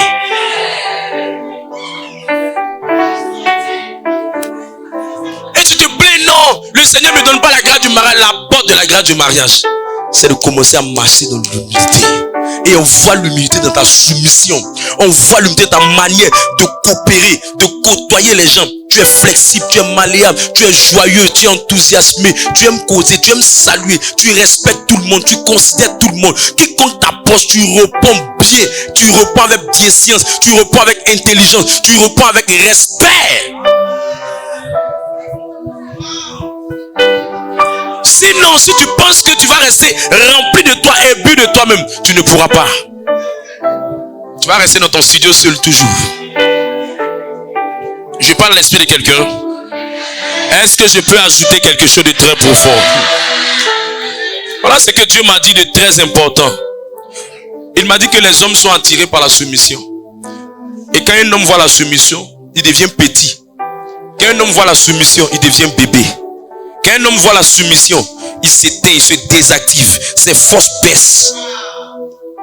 J'ai demandé un jour à un papa qui avait du mal à rester à la maison. Pourquoi est-ce qu'il sortait permanemment et puis il n'était pas toujours avec son épouse? Il m'a dit franchement, homme de Dieu, je vais te parler. J'ai dit à son épouse, sors, laisse le monsieur me parler. Il dit que je suis dehors là. Il y a une jeune fille là, facile me prend. Je n'ai jamais vu, depuis que je suis papa, je n'ai jamais vu quelqu'un me respecter comme ça. Moi quand j'arrive là-bas, de toute façon on m'accueille même à la maison là. Ta fille, elle est trop dure. Elle est trop dure. Je te parle de histoire réelle. Elle est trop dure. quand moi j'arrive, même qu'elle me voit, la petite, elle a une manière de me parler. Une manière de me dire les choses, une manière de m'accueillir, une manière de me prendre. C'est vrai que c'est pas bon un homme de Dieu, mais quand j'arrive devant, je deviens comme un coton devant la petite. Si on ne dit pas la vérité aux chrétiens, ils seront les plus frustrés. Je n'ai rien fait. Comment tu accueilles la personne? Révèle ta soumission. On dit Sarah, qui est ta mère spirituelle dans la foi là, elle appelait Abraham mon Seigneur. Mon Seigneur, ça veut dire celui qui est le premier dans ma vie, celui qui m'a choisi, celui qui m'a aimé, celui qui m'a pris malgré mes défauts, malgré mes petits pieds de kéké là, il m'a pris. Avec mon gros ventre, il m'a pris. Malgré ça, il m'a pris. Celui qui a fait la découverte de ma tête derrière le tissage, mais il m'a pris.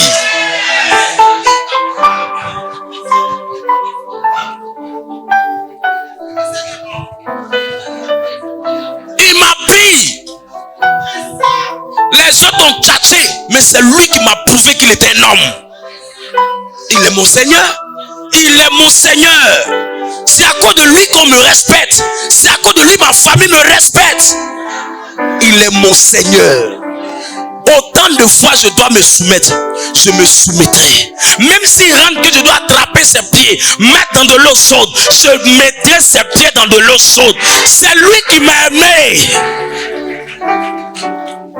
C'est ça la soumission. Est-ce que je peux ajouter? Je prie que Dieu te rende soumise. Je prie que Dieu te rende soumise. Deuxième signe d'orgueil, c'est la fausse timidité. La plus parfaite attention aux personnes qui ne parlent pas beaucoup.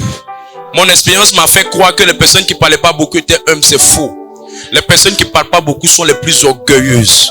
Ils sont remplis de sournoiserie. Ce sont des tortues transportant la rancune et la rancœur. Et n'extériorisant pas ce qu'elles ressentent dans le cœur, devant tout le monde. Elles ne disent rien, mais elles ne font qu'encaisser les choses sans dire. Le jour où leur réaction vient, c'est une réaction qui peut détruire et branler toute une nation. Je sais de quoi je parle. Le jour où elles réagissent, tu es étonné qu'elles avaient accumulé assez de choses à l'intérieur d'elles. J'ai peur des personnes qui ne parlent pas assez. J'ai peur. J'ai vu avec le temps que les personnes qui ne parlent pas assez, les personnes qui ne sourient pas assez, les personnes qui sont beaucoup dans leur coin qui ne réagissent pas, j'ai plus peur d'elles que les personnes qui sont expressives. Je préfère les personnes expressives. Elles, quand ça les bouffe, ça les brûle, ça les fatigue, elles expriment et puis elles te libèrent. Mais les personnes qui ne disent rien,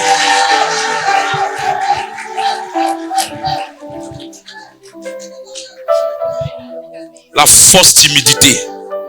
Tu es sournoise.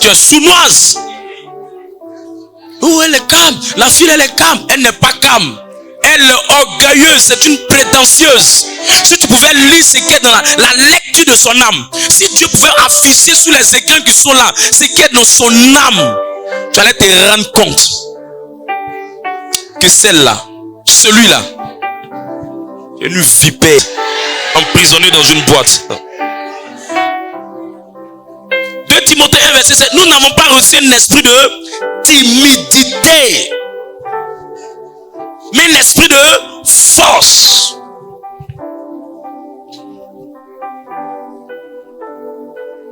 Tu es étonné, tu dis non, elle ne va pas réagir. Fais attention. Quand vous voulez sortir de la timidité, vous devez avoir le courage de faire les choses. L'une des choses qui fait que les gens qui ont une fausse timidité ne se marient pas, c'est qu'on ne peut pas savoir s'ils sont contents ou s'ils ne sont pas contents. On ne peut pas savoir si elle aime ou elle n'aime pas. On ne sait pas. Le gars, suffisamment te fait manger ensemble, il t'avoue ses sentiments. Tonton, tu dis quoi? Tu aimes ou tu n'aimes pas?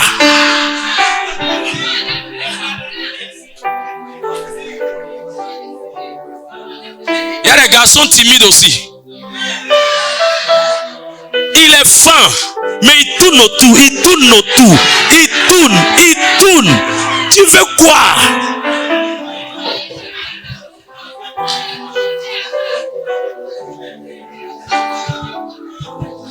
Il n'a pas le courage d'avouer ses sentiments. Ce qui me fait mal, il y a un frère dans cette communauté. Il était fan d'une sœur.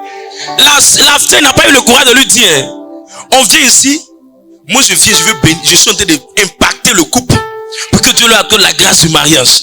Je regarde, je brille pour eux, je soulève ma tête. Quand j'ai vu, mes yeux sont tombés sur lui comme ça, papa.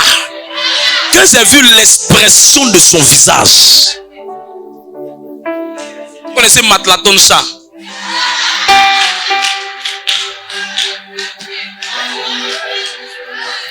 Tu sens même que il n'est pas content. Moi, quand quelqu'un est fan de quelqu'un, je sais. Je ne suis pas quitté au ciel pour tomber. Je sais. On n'apprend pas la grimace au ciel. Je sais.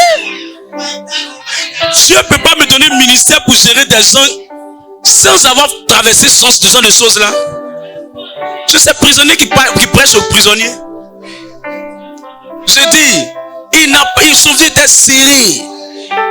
Plus tard, j'ai demandé à mon épouse, j'ai dit, mais attends, dis à la soeur là de l'appeler.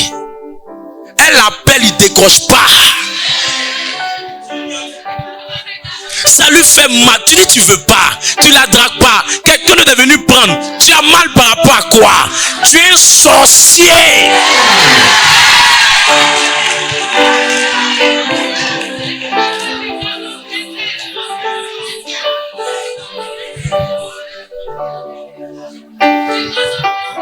Les gens n'ont pas le courage d'avouer. Ils n'ont pas le courage d'avouer, ma soeur. Quand tu vois quelqu'un que tu vois qui te plaît, tu sais, femme ne dit pas je suis fan de toi.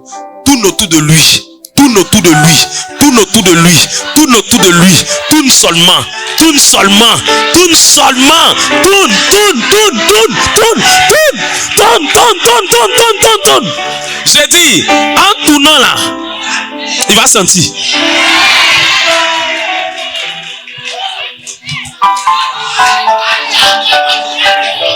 Il va sentir, il va sentir, il va sentir. Mon frère, tu l'apprécies, faut dire. Montre-moi c'est dans quel passage on a dit qu'une fille a cassé le cœur d'Abraham. La Bible ne considère pas ça parce que c'est pas important. Casser le cou n'est pas important. Ce qui est important là, c'est mariage. Casser le cou là, c'est processus. Qu'elle accepte, qu'elle n'accepte pas, ça n'intéresse pas Dieu. Ce qui intéresse Dieu, c'est qui a accepté là qui l'intéresse. Et puis je peux te dire quelque chose de très profond. Souvent quelqu'un peut te dire non. Mais ça ne veut pas dire que c'est non. Mais tu es timide. Tu es timide. Tu es timide. Oh!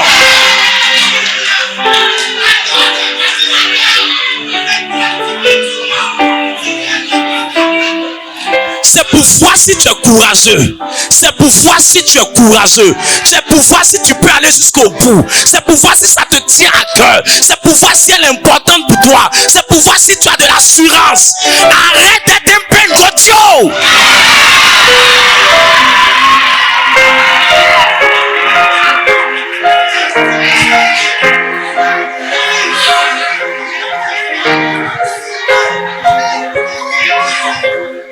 On a trop laissé les chrétiens dans le célibat comme ça.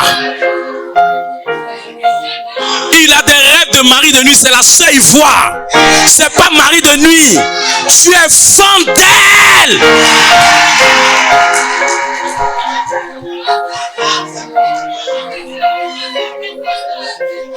Écoute, si tu sais pas comment on fait pour connaître les sentiments, je t'informe.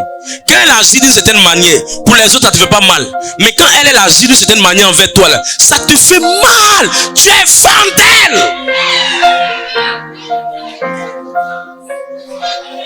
Ça veut dire que tu es fan. Tu penses que ça veut dire quoi? Que ce sont les gens qui sont en train de chatouer? Non. C'est parce que tu es dans une saison où il faut que tu acceptes de marcher avec quelqu'un. Ne sors pas de cette saison sans lui dire. Dis, jette-toi à l'eau. Au moins tu auras essayé. Vas-y. Vas-y.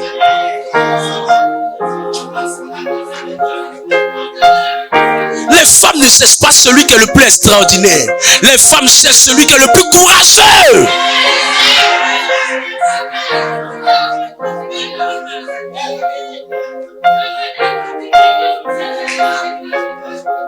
Si tu peux te réveiller cette saison et avouer tes sentiments, je t'assure que tu seras sur le bon chemin. Quand c'est pas la timidité, c'est l'orgueil qui est lié à la beauté physique et l'apparence. Il a dit à Samuel, ne prends pas garde à sa forme et à la hauteur de sa taille. Dieu regarde au cœur, l'homme regarde à l'apparence. Ça veut dire, écoute-moi bien ma soeur, ne sois pas arrogante quand quelqu'un t'approche. Essaie une amitié avec lui. Essaie de connaître la personne. Ne sois pas brusque en même temps de dire non. Parce que quand tu commences à dire non, tu es en train de te moquer de ce qu'on appelle le mariage. Dans le mystère du mariage, l'honneur est très important. Honorer, ça veut dire respecter. Lui au moins il a eu le courage. Respecte le fait qu'il a eu le courage. Considère le fait qu'il a eu le courage. Ça peut ouvrir la porte pour quelqu'un d'autre. Ça peut ouvrir pour ce que tu veux. Ça peut ouvrir pour ce que tu attends. Mais si tu commences à le mépriser, tu es en train de mépriser la prophétie de ta vie. Parce que si tu l'as bloqué et tu as mis en lui un complexe, tu as mis en lui une blessure, tu as mis en lui une certaine haine, tu payeras.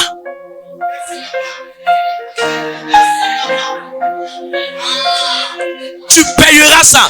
Et ça va fermer ton ciel concernant le mariage. Parce que la Bible que le mariage soit honoré. Il faut respecter ce que tu veux voir venir dans ta vie. C'est pour ça que quand quelqu'un n'a pas encore construit, quand il voit quelqu'un qui a construit, on dit qu'il faut apprécier ce qu'il a fait. Apprécie au moins le courage qu'il a eu. Ça peut tirer le courageux que tu attends depuis, qui n'arrive pas à avoir le courage. Ça peut tirer quelqu'un peut venir vers toi. Mais ne le méprise pas. Et puis écoute-moi bien. Le présent de quelqu'un ne veut pas dire son avenir. Le présent de quelqu'un ne veut pas dire son avenir. Aujourd'hui peut ressembler à rien. Mais ne sois pas arrogante pour commencer à le mépriser. Essaie de faire de lui ton ami. Essaie de faire de lui ton frère en Christ. Essaie de coopérer avec lui, d'échanger avec lui, de parler avec lui. Essaie de lui donner l'opportunité de mieux te connaître et de toi aussi mieux le connaître. Essaie. Parce qu'on ne sait jamais dans la vie. C'est pas toute amitié qui se transforme forcément en mariage. Ça peut ne pas devenir mariage, mais ça peut devenir une amitié solide pour une prochaine relation que Dieu prépare pour toi. Ne méprise pas la personne. Ne sous-estime pas la personne. Ne sois pas rempli de toi en disant, lui de ce sang il m'approche, lui de ce sang il m'approche. Toutes celles qui ont dit une telle parole, elles sont restées célibataires dans leur studio avec leur vieux matelas et dans une petite maison où elles ne voient rien devant, rien derrière. Et au soir de sa vie, celui qu'elle a méprisé, dans 1 mois, dans 2 mois, dans 6 mois, dans 1 an, dans 3 ans, elle le voit. Elle a un profond regret. Elle a un profond regret.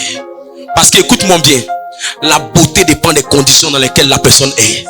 C'est pas parce qu'aujourd'hui c'est bizarre pour lui que ça veut dire c'est comme ça qu'il sera. Le teint d'une personne dépend de l'environnement. S'il dort dans un bon environnement, s'il se lave avec un bon savon, s'il est dans une climatisation, s'il dort sur un bon lit, s'il y a une femme auprès de lui pour lui donner juste de l'attention, de l'intérêt, de l'amour, de lui donner de la valeur, celui que tu vois, que tu méprises, il sera un homme très beau, il sera un homme très élégant, assez extraordinaire, appréciable. Il va te donner envie. Tu vas vouloir le laver. Tu as rejeté tes opportunités. Tu as rejeté les bonnes relations de ta vie. Tu as rejeté les personnes qui pouvaient te bénir. Tu as rejeté les personnes qui pouvaient ouvrir le chemin pour toi. Parce que tu as laissé l'orgueil de ton physique te mépriser, te blaguer, pour te faire croire que tu es trop arrivé. Je suis trop jolie pour telle personne. Écoute, c'est bizarre, mais il y a des mariages qui sont comme la belle et la bête.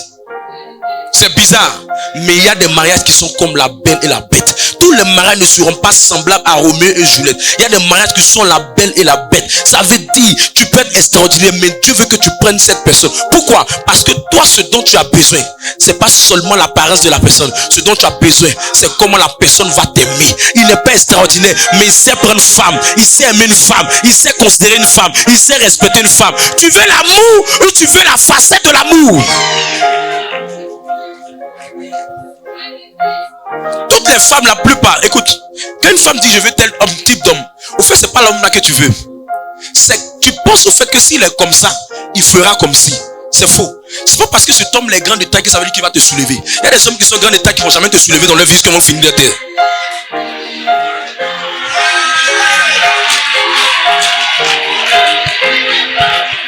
Au fait, ce que tu sais dans son apparence, c'est l'amour que tu cherches. c'est pas sa personne. Tu sais quelque chose, tu te dis, qu'il est comme ça, il va bien m'aimer, il va bien m'aimer. Attention.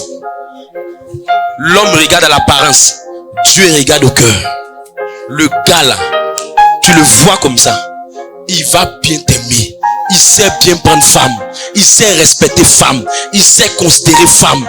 Mais quelqu'un d'autre que tu penses être bien, tu perds l'erreur. Peut-être que c'est un coureur de jupons.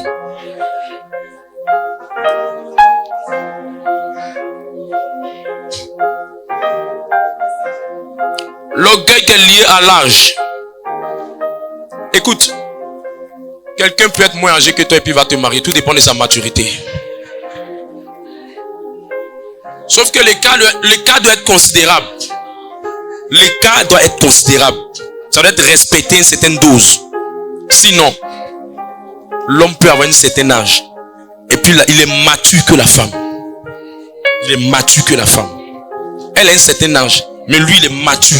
C'est un battant, c'est un courageux. C'est un homme qui est mature. Il a la maturité mentale. La maturité mentale. Il peut affronter des choses. Il est jeune, mais il est plus mature que toi. Quelqu'un même peut être âgé, mais il n'y a rien en tête là. Il manque de sagesse. Il manque de sagesse. Je connais un ami homme de Dieu, si je te le montre. Et il y a plein d'hommes de Dieu que tu vois, plein de gens que tu vois dans le monde. Le gars, il a 5 ans d'écart entre lui et sa femme. Mais elle le respecte. Elle dit c'est le meilleur mari qu'elle a connu dans sa vie. Le meilleur mari. Mais elle est très âgée que lui. Il y a 50 les deux. Mais malgré ça, elle le respecte. Elle le considère. Les deux avancent ensemble. Faut même pas regarder seulement l'âge. Sinon tu vas te tromper. Tu vas te tromper. Il y a trop d'erreurs. La seule chose que tu dois regarder quand l'âge est différent, c'est la maturité de la personne. Est-ce qu'il fait responsable? Est-ce qu'il peut gérer une famille? Est-ce que tu sens en lui quelqu'un d'adulte? Est-ce que tu sens en lui quelqu'un de respectable? Quelqu'un qui peut prendre une famille? Quand tu sens ces critères en lui, tu peux t'engager avec la personne. Quelqu'un est avec moi? L'orgueil qui est lié au diplôme. Il y a des personnes qui veulent avoir des gens qui ont le même diplôme que toi. Écoute, c'est pas le diplôme qui va t'embrasser, c'est l'homme qui va t'embrasser.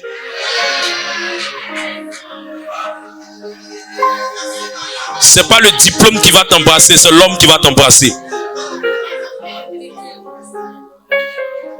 Je suis juriste, je veux un juriste. Écoute, le foyer n'est pas le droit. Le foyer, c'est pas le droit.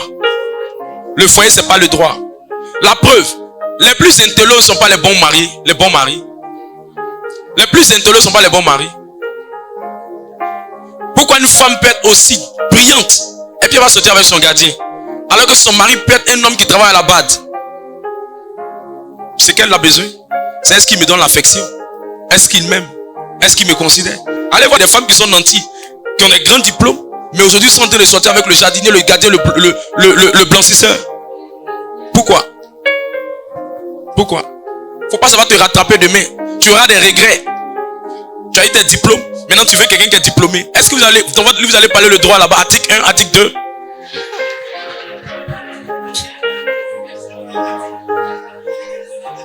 Dans ce cas, prends tes diplômes et marie-toi. Prends tes diplômes et marie-toi. Prends tes diplômes, marie tes diplômes. Je prie que Dieu te fasse grâce.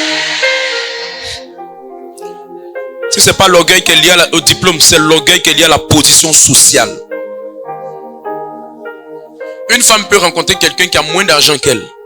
Ou un homme peut rencontrer une femme. Un homme qui rencontre une femme qui a moins de moyens que lui. Ça passe. Mais quand c'est une femme qui a une certaine position financière, elle refuse d'avoir un homme qui est moins qu'elle. Est-ce que je peux te dire quelque chose? Regarde. Quand tu prends quelqu'un qui est moins que toi, financièrement, ce que beaucoup ne comprennent pas, c'est qu'ils ne savent pas que généralement, à un moment donné, ce que quelqu'un qui a une certaine position financière cherche là, c'est pas seulement le côté matériel, c'est pas seulement le côté financier. Ce que quelqu'un qui a une position financière cherche, c'est quelqu'un qui va plus te respecter. Donc la plupart du temps, quand les gens ont une certaine position sociale, et puis ils sont à la recherche de quelqu'un qui a le même niveau qu'eux, à un moment donné, ils font des erreurs. Parce qu'ils ne savent pas que quelqu'un peut commencer petit, mais ça ne veut pas dire qu'il va terminer petit. Toi, tu es juste comme un levier pour lui. C'est toi qui Dieu va appuyer pour qu'il monte. J'ai vu ça ici. J'ai vu un couple, le gars commençait avec la fille, elle était payée à 60 000. Lui faisait son stage à 15 000 francs. Aujourd'hui, les bâtiments étaient payés à pratiquement près de 700 000 francs. Elle-même travaille là, mais je ne sais pas où ça va actuellement. Faut pas jouer avec ça. Faut pas jouer ta position pour dire non, moi j'ai ça, moi j'ai ça, moi j'ai ça. Attention, c'est Dieu qui maîtrise l'avenir. C'est Dieu qui maîtrise l'avenir. Mets affaire d'argent à côté du mariage.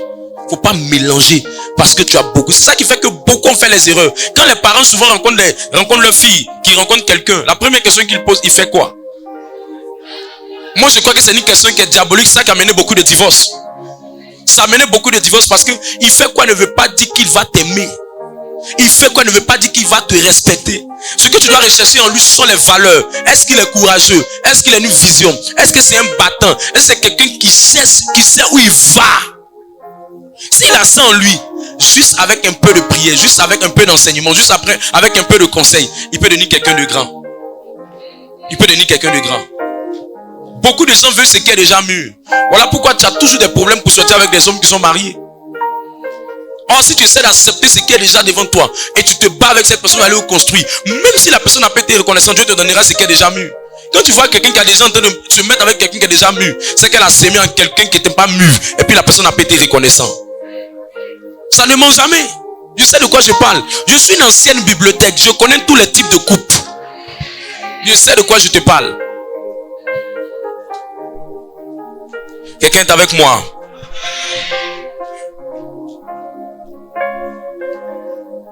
La dernière forme d'orgueil avec laquelle je m'arrêtais, c'est l'orgueil qui est lié à la spiritualité. Ce sont des gens qui ont un problème au niveau de leur mariage par rapport à leur spiritualité. Ils veulent avoir des gens qui sont des intercesseurs. Ils veulent avoir des gens qui sont des prieurs. Écoute-moi. Écoute-moi. Quelqu'un peut ne pas être très spirituel, mais il peut avoir beaucoup de bonnes vertus.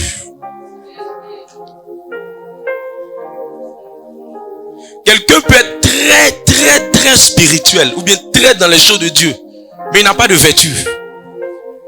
Bon, le but c'est que quand on passe beaucoup de temps, Dieu veut que ce qui est dans sa maison là, ça peut déteindre sur nous. Mais il y a des gens, ils tuent, mais ça ne déteint pas sur eux.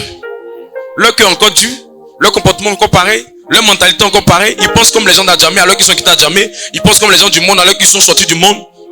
Ils ont tous le même comportement. Tu te poses la question, mais pourquoi la parole n'a pas déteint sur eux? Un jour, quelqu'un m'a dit, mais avec les profonds enseignements que tu donnes là, pourquoi il y a des gens qui ont tel comportement? C'est pas la faute de la parole. La parole elle est puissante, elle est efficace, elle est une épée à double tranchant. Mais ça dépend de comment chacun la reçoit. Ça dépend de comment chacun la reçoit. Donc il y a des gens, la parole déteint sur eux. Il y a des gens, la parole ne déteint pas sur eux. Ou ça va déteindre sur eux avec le temps. Donc, faut pas regarder la spiritualité de quelqu'un pour dire que c'est le critère pour que tu maries la personne. Et ce qui a toujours marché, c'est que l'homme est beaucoup spirituel et la femme est moins spirituelle et puis ça passe. Ou soit la femme est très spirituelle et puis l'homme est moins spirituel et puis ça passe. Mais quand les deux sont très spirituels, il y a toujours problème.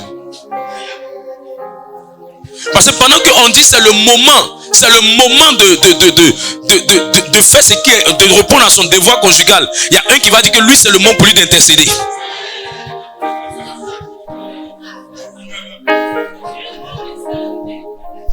Pendant qu'on dit non, c'est le moment de prendre tes responsabilités. Lui dit non, il y a un dernier rosaire qui doit terminer. Alors il faut l'équilibre.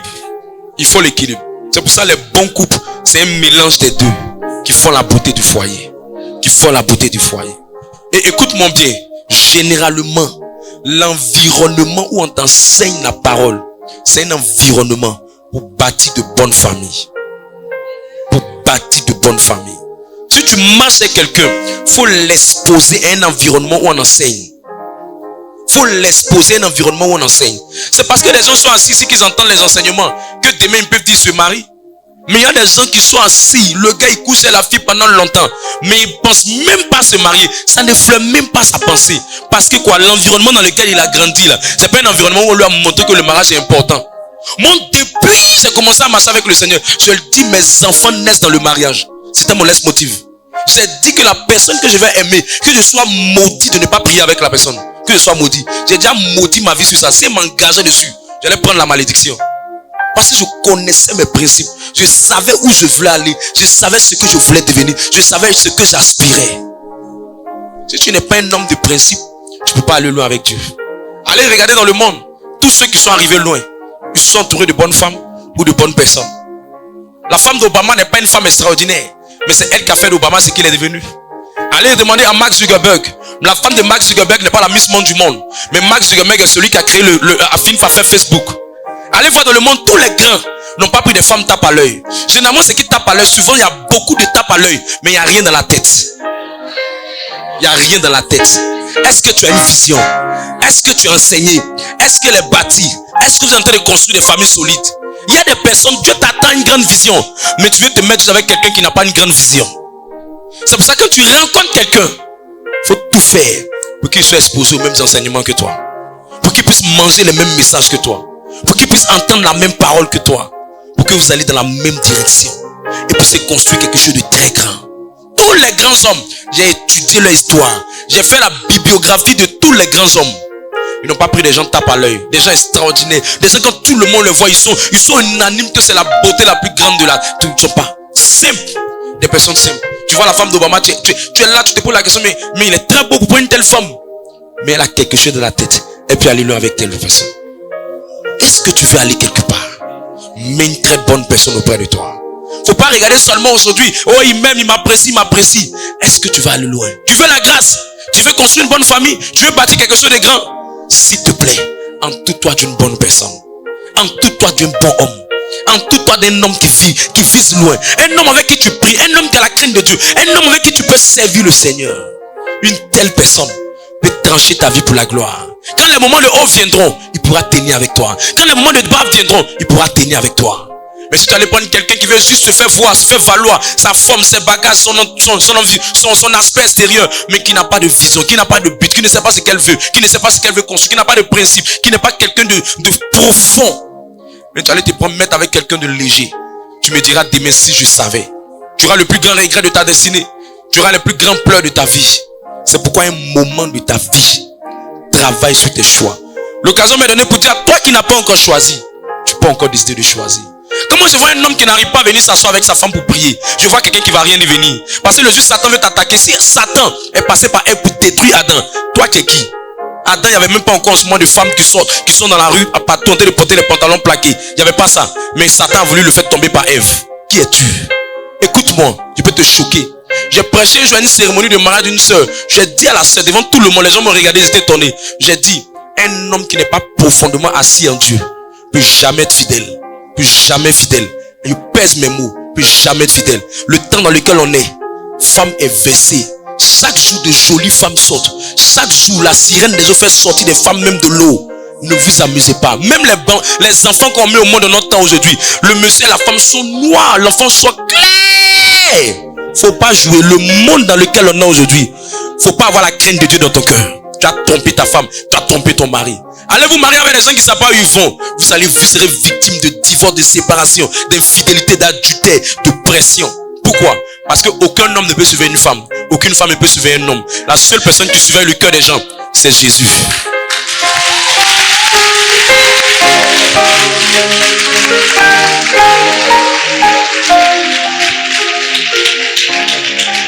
Waouh! Est-ce qu'on peut te tenir debout?